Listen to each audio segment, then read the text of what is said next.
morning. Before I begin,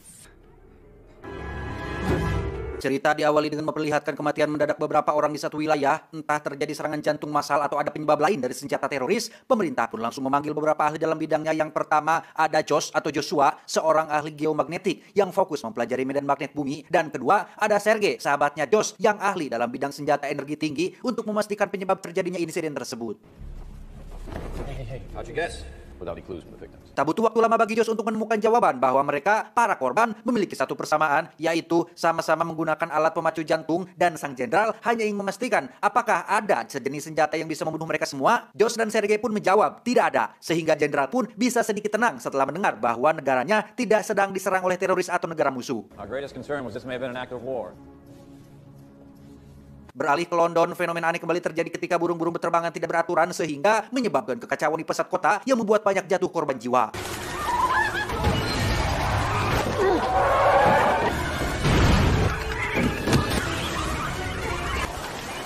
Melihat berita itu, Josh pun jadi curiga tentang adanya sesuatu yang tidak beres dengan planet bumi tempat tinggal kita ini sehingga ia mulai mengumpulkan data selama 2 tahun terakhir yang berkaitan dengan medan elektromagnetik bumi. That is a huge search.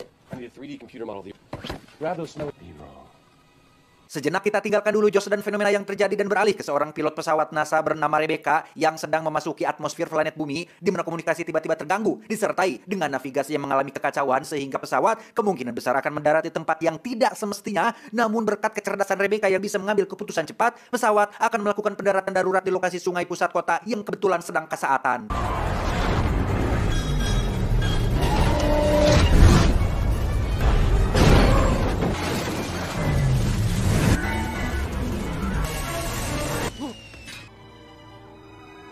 Kembali ke Josh yang sudah berhasil mendapatkan data selama 2 tahun terakhir, ia langsung menemui seorang ilmuwan terkenal bernama Dr. Jimsky yang diketahui bekerja untuk pemerintah Amerika Serikat dengan maksud untuk menunjukkan data-data yang ditemukannya yang pada intinya bumi sebentar lagi akan kiamat.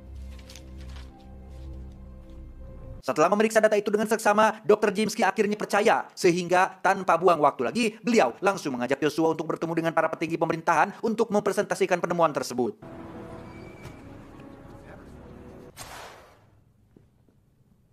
Di hadapan beberapa jenderal dan menteri pertahanan, Joshua dengan terang-terangan mengatakan bahwa kurang dari 1 tahun lagi seluruh umat manusia di muka bumi ini akan punah. Pertanyaannya, why? Kenapa? Kita tahu planet bumi diselimuti oleh medan energi tak terlihat yang terdiri dari listrik dan magnet yang disebut dengan medan elektromagnetik. Dari situlah kita mendapatkan kutub utara dan kutub selatan, termasuk melindungi kita dari radiasi kosmik dan paparan radiasi luar angkasa lainnya.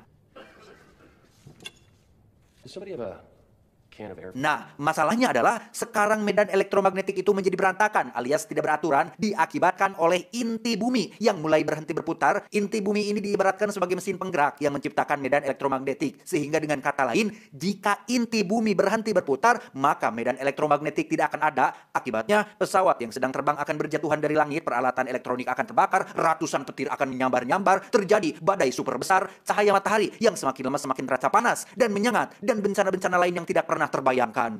As the EM field becomes more and more unstable, we'll start seeing isolated incidents. Untuk lebih memperjelas situasinya, Joshua dan Jimsky pun mulai memperagakannya dengan sebutir buah yang disemburkan api, dan itulah apa yang akan terjadi kepada planet bumi dalam beberapa tahun ke depan. Salah satu jenderal pun bertanya, bagaimana caranya memperbaiki inti bumi? Joshua pun menjawab, tidak ada. Meskipun kita berhasil menemukan cara untuk membuat inti bumi kembali berputar, semisal dengan diledakkan bom nuklir atau diputar menggunakan tali seperti mainan gasing, kita tetap tidak bisa pergi ke sana karena seperti kita semua tahu, Kola Super Deep Borehole di Rusia saja hanya bisa melakukan penggalian sedalam 12 km, itu pun belum seperempatnya acan ke inti bumi. Lah, ini untuk mencapai inti bumi, mereka harus menggali tanah yang sangat dalam, menembus bebatuan dan material-material tebal lain yang belum pernah dikunjungi. Namun saat Joshua mengatakan itu hal mustahil, berbeda dengan Dr. Jimsky yang teringat dengan seseorang yang pernah ia kenal dan mungkin punya sebuah alat yang bisa membawa mereka pergi ke bawah tanah sampai ke titik inti bumi.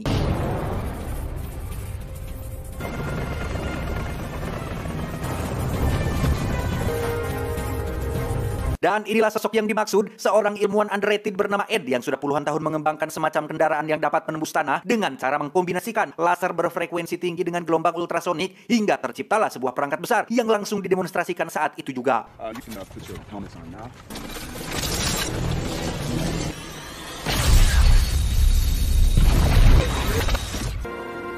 Dan inilah Dayang Sumbi. Loh, dan inilah The Core. Selesai mendemonstrasikan laser canggih ciptaannya, Ed juga memperkenalkan prototipe kendaraan yang digadang-gadang mampu menyelam ke dalam tanah termasuk bahan pelindung yang terbuat dari material baru buatannya sendiri yang dapat melindungi para awak dari berbagai radiasi berbahaya termasuk tahan terhadap laser itu sendiri. Saat ditanya tentang kapan kendaraannya siap digunakan, Ed pun menjawab, mungkin sekitar 10 atau 20 tahun lagi, karena rupanya Ed terhambat oleh sumber daya manusia, termasuk biaya pembuatannya, yang apabila mereka ingin kendaraan ini selesai dalam 3 bulan, maka setidaknya harus ada uang sekitar 15 triliun rupiah untuk kendaraan ini bisa langsung digunakan. $50 billion. Will you take a check? Satu masalah sudah selesai, kini mereka sedang mengincar seorang hacker atau peretas paling buron di dunia yang bernama Red alias si tikus yang sempat mengelak dari tuduhan yang karena Dr. Jimski sempat meragukan kemampuannya, Red pun langsung mendemonstrasikan bagaimana caranya sebuah ponsel bisa menelepon tanpa harus beli pulsa seumur hidup yang hal itu langsung membuat mereka semua percaya dengan kemampuan hacker satu ini. Red pun diberitahu tentang kondisi kritis planet bumi saat ini, di mana ia akan ditugaskan untuk meretas seluruh alat komunikasi di muka bumi agar informasi atau kabar mengenai kiamat yang sebentar lagi akan terjadi tidak tersebar kemana-mana dan mencegah timbulnya kepanikan massal. Xenotapes and hot pockets. Sounds fair. 2 hari kemudian, tempat Ed kini berubah menjadi fasilitas pemerintah yang bertujuan untuk mencegah kiamat, di mana Rebecca dan satu rekan pilotnya pun resmi bergabung dalam misi menyelamatkan umat manusia ini.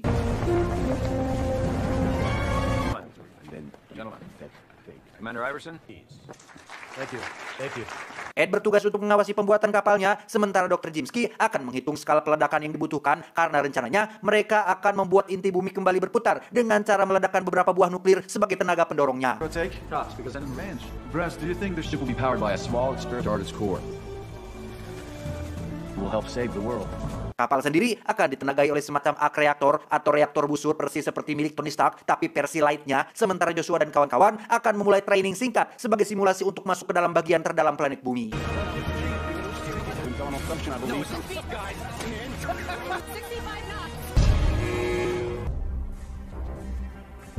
Bersamaan dengan itu, kita akan dibawa ke Roma, Italia ketika bencana yang ditakutkan akhirnya terjadi seperti langit yang tiba-tiba mendung dan barang elektronik mulai terbakar hingga kemunculan ratusan petir yang menyebabkan ledakan besar di beberapa titik pusat kota.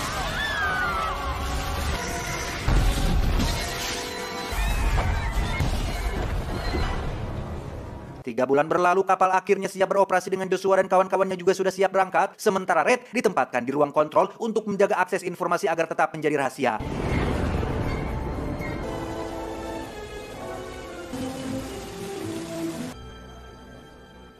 Berlokasi di tengah laut, lebih tepatnya di Palung Mariana yang menjadi palung terdalam yang diketahui manusia, mereka terlihat sudah siap berangkat dengan wajah masing-masing yang terlihat tegang. Dan saatnya hitungan mundur dimulai, mereka pun semakin dibuat deg-degan dan... One, launch.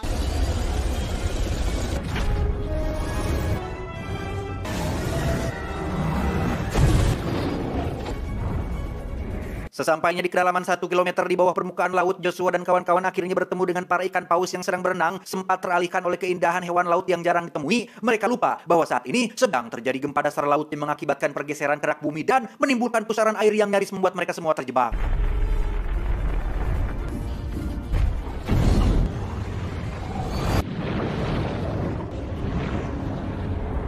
Lepas dari pusaran, Ed tidak langsung menyalakan lasernya, tetapi menunggu waktu yang pas agar tidak terjadi tabrakan, dan inilah yang terjadi.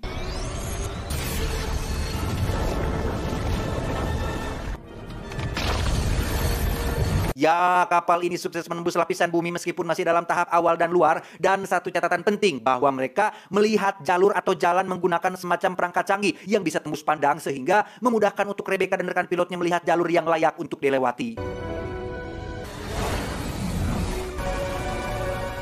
12 jam setelah peluncuran, kini mereka semua berada di kedalaman 1000 km di bawah tanah, di mana masalah pun mulai timbul tatkala mereka memasuki lapisan bumi yang sulit diidentifikasi karena layar hanya menampilkan bercak-bercak yang tidak terlalu jelas, sampai akhirnya Josh mulai menyadari jika mereka sebentar lagi akan memasuki ruang kosong alias hampa, yang dengan kata lain, kapal akan jatuh bebas tidak beraturan. We're taught the computer how to read empty space. Then if it's on first, we'll have to fly.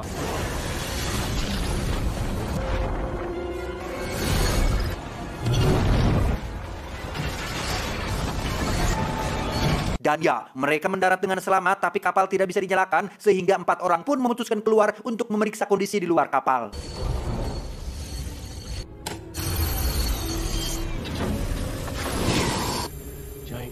Ternyata bagian depan kapal tersangkut oleh semacam batu kristal besar yang alangkah terkejutnya mereka semua saat baru menyadari jika saat ini mereka sedang berada di lapisan bumi yang dipenuhi oleh banyak sekali kristal yang tak terhitung jumlahnya. Saat mereka sedang memotong kristal itulah, bagian atas tempat ini pun bocor akibat bekas lubang yang kapal mereka buat, yang berarti mereka harus secepatnya memotong kristal tersebut yang menyangkut sebelum lahar panas menenggelamkan mereka semua.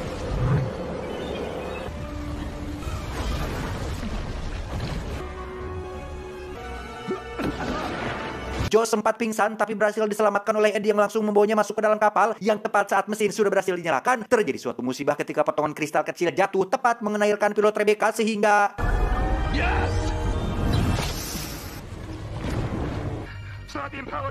Kini yang tersisa hanyalah Joshua, Rebecca, Dr. Jimski, Ed, dan Sergei. Mereka semua pun berkabung atas rekan Rebecca yang tewas dalam misi. Namun karena tak ada waktu untuk bersedih-sedihan, mereka harus tetap fokus pada misi demi untuk keselamatan umat manusia di muka bumi. Dua hari berlalu mereka sudah berada di kedalaman yang entah berapa kilometer dari permukaan bumi dan apakah mereka akan bertemu dengan Kong atau Godzilla? Entahlah. Yang pasti saat ini kapal sedang akan melewati bongkahan batu berukuran besar yang setelah Dr. James telah ternyata itu adalah batuan berlian yang kita tahu merupakan material alami yang sangat keras dan kuat dan berpotensi merobek kapal mereka.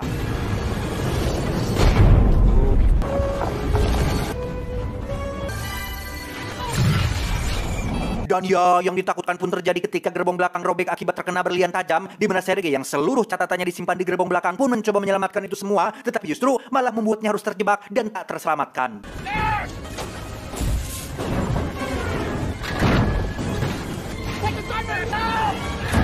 Joe sempat berteriak kepada Rebecca agar membuka pintunya secara manual, tapi ia terlalu takut mengambil resiko akan kegagalan misi ini, sehingga Joe harus pasrah tatkala melihat Sergei, sahabat dekatnya dari zaman SMA, harus tewas terjepit akibat terkena tekanan super kuat yang ada di bawah tanah ini.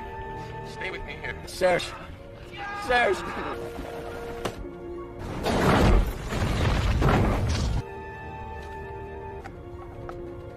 Setelah Sergei tiada, terjadilah pertengkaran antara Josh dan Rebecca perihal mereka yang sebenarnya masih punya sedikit waktu untuk menyelamatkan Sergei. Namun sekali lagi, demi untuk kesuksesan misi ini dan menyelamatkan lebih banyak nyawa di atas sana, Rebecca terpaksa mengambil keputusan tersebut meski berat untuk melakukannya. Sedikit drama membuat orang-orang yang ada di pusat kontrol merasa sedih dan berduka, tidak terkecuali Red yang terus mengamati perjalanan ini meski hanya bisa sekedar berdoa dan duduk di depan komputernya. 35 jam setelah peluncuran, mereka sudah berada sekitar 3.000 km di bawah permukaan dan akhirnya sukses melewati mantel bumi yang sangat tebal. Namun masalahnya adalah ukuran inti bumi ternyata tidak sebesar yang mereka duga, yang pada intinya bom nuklir yang mereka bawa tidak akan cukup untuk membuat inti bumi kembali berputar.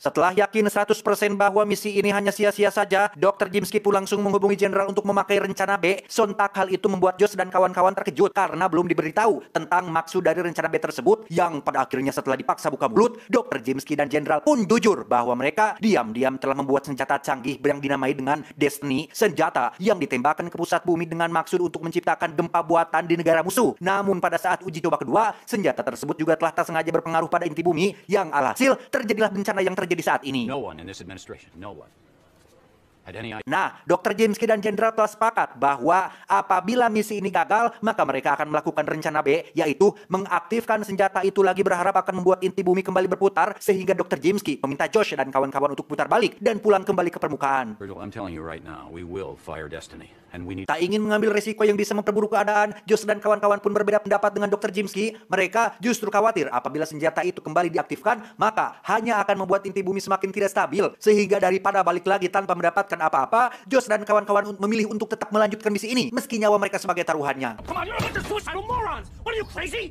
Plan C? Sontak hal tersebut membuat Jimski seketika mengamuk karena ia adalah satu-satunya orang egois di kapal ini yang tidak ingin maut sia-sia dan kehilangan karir cemerlangnya, sehingga daripada Dr. Jimski terus ngadiriwe dan menambah pusing kepala mereka, Ed langsung membogem babangusnya hingga tak sadarkan diri. That happens sometime. Bersamaan dengan itu, Red baru saja menemukan bencana lain yang akan terjadi, yaitu kebocoran atmosfer dan medan elektromagnetik yang selama ini melindungi planet tercinta kita dari sinar matahari langsung, sehingga bayangkan ketika planet bumi kehilangan tamengnya, maka seperti inilah bencana yang akan terjadi.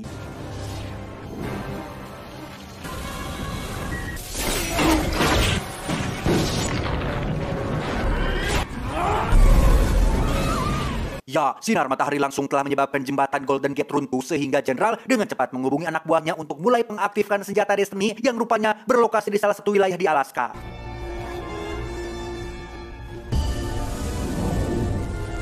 Tanpa Jenderal sadari, Red yang seorang hacker handal pun diam-diam sedang meretas sistem senjata Destiny karena ia lebih memihak kepada Josh dan kawan-kawan yang tidak ingin mereka mati sia-sia. Namun setelah berkali-kali mencoba, Red nampaknya sangat kesulitan untuk menembus sistem keamanan Destiny yang sangat ketat tersebut.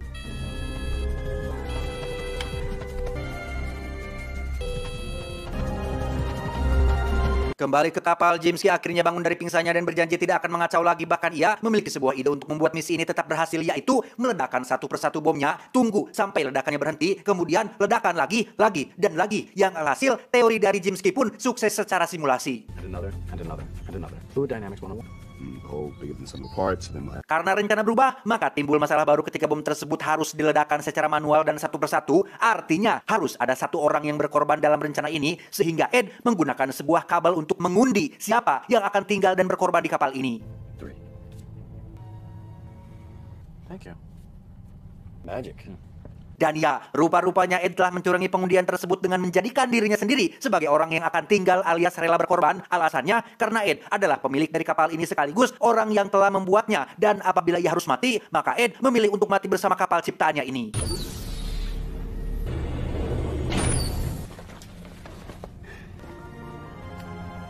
Menggunakan baju pelindung khusus, Ed pun mulai memasuki gerbong belakang yang menjadi tempat disimpannya bom-bom tersebut. Namun yang tak mereka duga adalah gerbongnya berada dalam suhu yang teramat sangat panas sehingga Ed dengan seluruh tenaga yang dimiliki pun berusaha untuk mengaktifkan satu bomnya dan berhasil melakukan tugasnya dengan baik.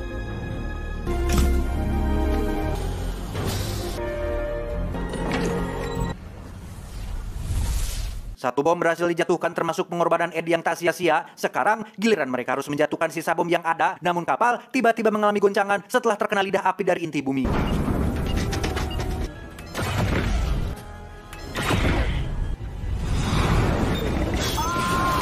Dan ya, Josh pun terjepit satu bom dengan Jimski yang mencoba mengangkatnya. Namun alih-alih menolong, justru malah Jimski lah yang sekarang kakinya terjepit setelah kapal mengalami goncangan kedua. Sedangkan waktu hanya tersisa 10 detik lagi sebelum gerbongnya dilepaskan. Sehingga Jimski yang di awal sempat egois pun kini menjadi bijaksana dengan menyuruh Joshua untuk pergi meninggalkannya.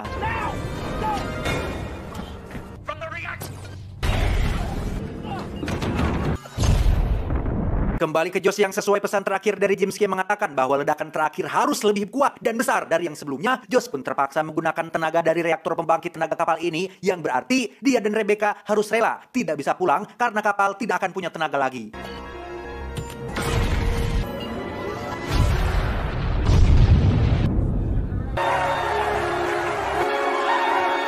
Setelah bom terakhir meledak dan inti bumi berhasil stabil lagi alias mission completed, Josh dan Rebecca pun harus terombang-ambing di dekat inti bumi tanpa bisa melakukan apa-apa. Sampai Josh teringat dengan material kapal ini yang terbuat dari bahan khusus yang dapat menyerap energi. Mereka pun terpikir sebuah ide untuk menjadikan panas inti bumi sebagai sumber energi. Layaknya handphone yang dicas, kapal ini diibaratkan sebagai iPhone 17 Pro Max-nya dan panas inti bumi adalah sumber listriknya.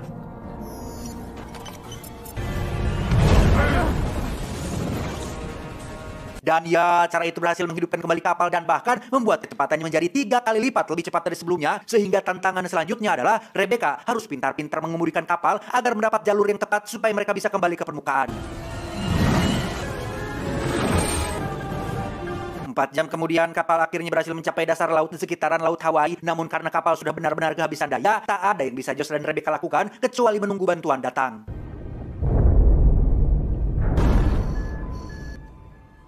Berkat Red yang memiliki firasat kuat bahwa mereka berdua masih hidup, Jenderal dan pasukan pun mulai melakukan pencarian di lokasi yang sudah diperkirakan. Sempat putus asa karena tak ada tanda-tanda yang ditemukan, Red pun seketika teringat dengan kapal tersebut yang memancarkan gelombang ultrasonik dan mulai mencari titik yang banyak ikan pausnya, yang pastinya disitulah letak keberadaan kapal tersebut. Okay, ball's in the water. Beberapa waktu berlalu setelah Josh dan Rebecca berhasil selamat dan pulang ke rumah dan kiamat juga berhasil dicegah, Red si hacker pun ingin memberikan penghormatan terakhir untuk anggota tim yang sudah tiada dengan cara menyebarkan informasi tentang aksi heroik mereka ke internet, termasuk membocorkan terkait pemerintah Amerika Serikat yang diam-diam mengembangkan senjata Destiny agar dunia tahu bahwa dalang dibalik bencana, peperangan, penindasan, dan kejahatan kemanusiaan adalah negara yang selalu berkoar-koar tentang HAM tapi malah mendukung penindasan itu sendiri. Free Palestine! Destiny, meet world. Tamat, ending yang cukup memuaskan. Pesan yang bisa kita ambil dari film ini adalah berbicara sok bijak, padahal apa yang dilakukannya tidak lebih baik dari orang yang dinasehati, itu hanyalah sebuah kemunafikan. Kok kayak nyindir diri sendiri ya? Loh, saya John mewakili jajaran direksi yang bertugas mengucapkan terima kasih dan jangan lupa nonton langsung filmnya agar mendapatkan pengalaman nonton yang lebih baik. Adios, salam pengangguran Indonesia.